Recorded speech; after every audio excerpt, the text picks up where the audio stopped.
Assalamualaikum warahmatullahi wabarakatuh. Alhamdulillah. Alhamdulillahilladzi ja'ala as-shauma hisnan hasinan li awliyaih. Wassalatu wassalamu ala sayyidina wa maulana Muhammadin wa ala alihi wa sahbihi ajma'in, amma ba'd. Para pemirsa yang berbahagia, alhamdulillah, pada saat sekarang ini kita sebagai umat muslimin telah kedatangan tamu yang amat sangat mulia, yakni syahrul Ramadan, bulan Ramadan. Bulan di mana Allah membuka semua pintu-pintu surga. Bulan di mana Allah menutup semua pintu-pintu neraka. Dan bulan di mana Allah membelenggu para setan. Dalam hadis yang diterangkan dalam kitab Sahih Bukhari disebutkan, Rawa Syaikhan an Abi Hurairah radhiyallahu anhu, idza jaa Ramadan futihat abwabul jannah wa ghulliqat abwabun nar wa suffadatis syayatin. Pada bulan ini kita sebagai umat muslimin diwajibkan untuk melakukan suatu ibadah mahdhah, yakni shaum Ramadan atau puasa Ramadan. Tetapi pertanyaannya, apakah selama ini puasa kita itu sudah benar-benar dianggap sebagai puasa, atau kita hanya menahan lapar dan dahaga saja? Seperti halnya hadis yang ditakhrij oleh Imam An-Nasai, kam min shaimin falaisa lahu min shiyamihi illa al-ju' wal 'atash. Betapa banyak orang yang berpuasa tapi tidak ada bagian dari puasanya kecuali hanya rasa lapar dan dahaga. Na'udzubillah. Maka dari itu, pada kesempatan kali ini kita akan mengupas apakah sebenarnya puasa kita itu sudah termasuk puasa yang diterima, atau puasa kita itu hanya menahan lapar dan dahaga saja. Makna puasa sendiri dalam kitab Fathul Mu'in, menurut bahasa, puasa berarti al-imsak atau menahan. Sedangkan menurut istilah syara, Syekh Zainuddin Al-Malibari memberikan pengertian imsakun an muftirat bisyurutihi al-atiyah, yakni menahan diri dari perkara-perkara yang membatalkan puasa dengan syarat-syarat tertentu. Sedangkan menurut Imam Syafi'i dalam kitab Al-Fiqhu 'alal Madzahibil Arba'ah, beliau menyebutkan apa itu puasa? Puasa yakni al-imsaku 'anil muftirat yauman kamilan min tulu'il fajri shadiq ila ghurubi syamsi bisyurutihi al-ati wa binniyatin. Hampir sama, tetapi lebih lengkap.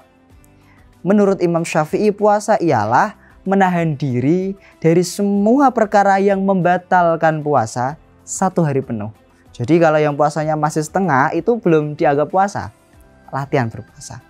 1 hari penuh mulai dari terbitnya fajar shadiq sampai tenggelamnya matahari, dengan disertai syarat-syarat tertentu dan dengan disertai niat. Lalu pertanyaannya, bagaimana sih hukumnya orang yang makan sahur tapi sudah masuk waktu imsak? Apakah puasanya itu sah atau tidak? Nah, ini sering kita salah di sini. Waktu imsak itu belum termasuk waktu yang wajib kita menahan diri dari lapar, dahaga, dan tidak makan. Karena imsak itu istilahnya seperti lampu kuning sebelum nanti datangnya lampu merah. Lampu merahnya yakni fajar shadiq. Jadi kalau ada orang yang makan sahur ketika imsak, puasanya masih sah selama, dengan catatan ya, selama dia tidak menerobos sampai fajar, los sampai jam 8, tidak. Tapi ketika adzan dia berhenti dan mulai menahan diri dari perkara-perkara yang membatalkan puasa. Lalu apa saja sih perkara-perkara yang bisa membatalkan puasa? Ini perlu kita ketahui agar puasa kita tidak batal.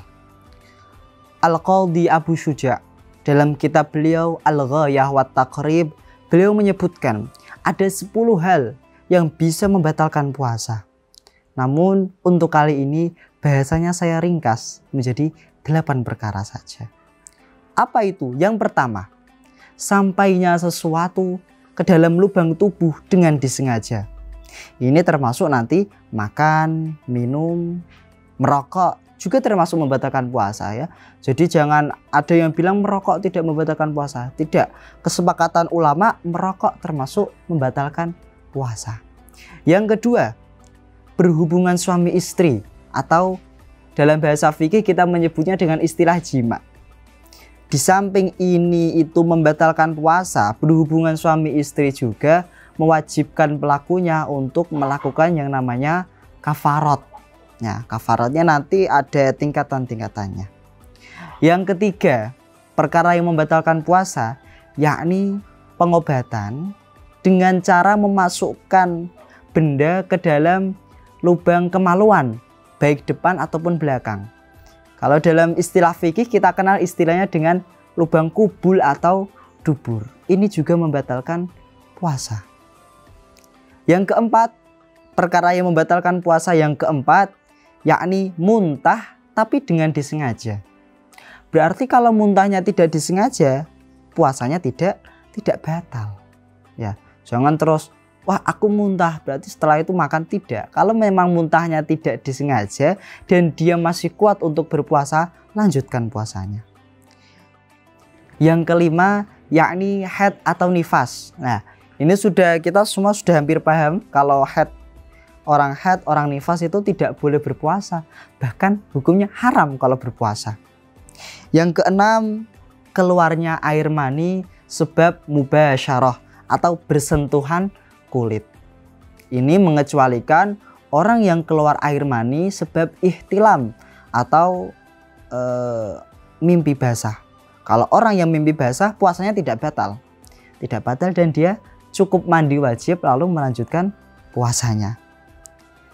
Lalu yang selanjutnya ada gila. Jadi paginya dia berpuasa, siang-siang ternyata dia gila, maka puasanya batal. Ya, puasanya batal. Lalu yang kedelapan, yang terakhir, yakni murtad atau riddah, keluar dari agama Islam. Ini sudah pasti yang diwajibkan berpuasa itu hanya umat Islam. Kalau orang yang sudah tidak beragama Islam, ya puasanya sudah batal. Di samping kita harus menghindari perkara-perkara yang membatalkan puasa, kita juga harus menghindari perkara yang bisa membuat pahala puasa kita berkurang, bahkan bisa hilang. Apa aja itu? Dalam satu riwayat disebutkan, khamsun yuftirna shaim wa yunqidna al-wudu al-kadhibu wal ghibatu wan namimatu wan nadharu bi syahwatin wal yaminul fajir. 5 hal atau 5 perkara yang mana ini bisa merusak pahala orang yang berpuasa dan juga merusak keutamaan orang yang berwudu. Apa saja? Yang pertama al-kadhibu, berbohong. Yang kedua al-ghibatu, ghibah atau menggunjing ya.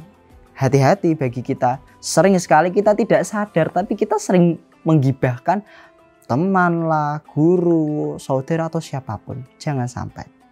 Yang ketiga an-namimah. An-namimah kalau bahasa Indonesianya itu mengadu domba. Kita adu domba antara si A dan si B. Bagaimana caranya dia ini bertengkar? Ini menghilangkan pahala puasa. Yang keempat, wan nadharu bisyahwatin.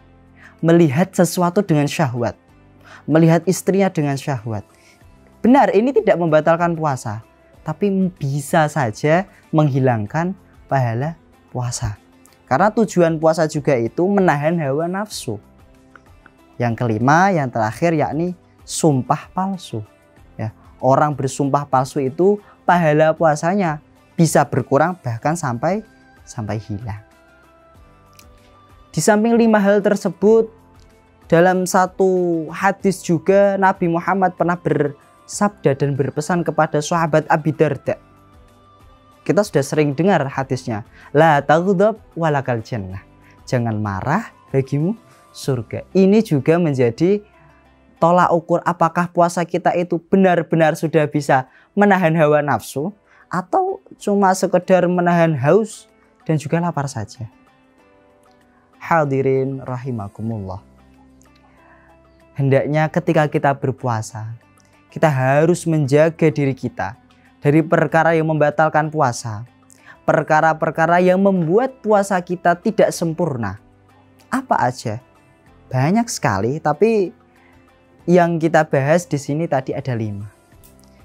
Andai kata kita bisa melakukan puasa dengan sempurna, kita bisa menunaikan hak-haknya, maka insya Allah puasa itu nanti akan menjadi tameng bagi kita. Tameng dari apa? Tameng dari azab Allah. Seperti halnya yang disebutkan dalam kitab Itshafu Ahlil Islam karangan Imam Ibnu Hajar Al-Haytami. Dalam berpuasa, hendaknya kita tidak hanya menahan lapar dan haus saja, tapi kita juga harus menahan hak-haknya puasa. Kita juga harus melakukan kewajiban-kewajiban puasa. Tidak boleh orang berpuasa lalu dijadikan alasan untuk bermalas-malasan. Itu mengurangi pahala puasa. Jangan sampai kita menjadi orang yang puasa tapi tidak ada hasilnya, kecuali hanya rasa lapar dan haus saja. Na'udzubillah.